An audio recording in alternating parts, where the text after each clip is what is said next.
ভাই এই যে এগুলো কি? এগুলা হচ্ছে ভাই ওই তালের গাছের তীর বলা হয়, তীর। ওই যে লম্বা লম্বা যে গাছ হয় না, ওই যে তালের গাছ, তালের গাছের এগুলো তীর ভাই। এগুলো ঘরে দেয়, এগুলো ইটের ঘরে দেয়, আবার মাটির ঘরে দেয়, আবার কোন জায়গায় থাকে? ঘরে থাকে মনে করেন যে ঘর তো এরকম লম্বা থাকে, হ্যাঁ, মাঝখান দিয়ে থাকে, মানে উপরে দেওয়ালটাকে ধরে রাখার জন্য? আর দেওয়াল থেকে না।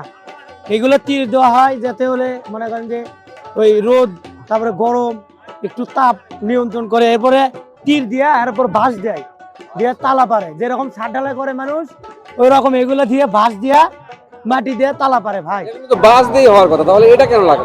এগুলো শক্তিশালী, যে মজবুত। ও, এগুলো সহজে নষ্ট হয় না? না না, নিম্নে 30, 25, 50 বছর, 100 বছর পর্যন্ত যায়। ঘুন খায় না? না, ঘুন কিরা ধরবি না এগুলো। এগুলো পোকা মাকড়, ঘুন কিরা কোনো সমস্যা নাই, 100 বছর যায় না।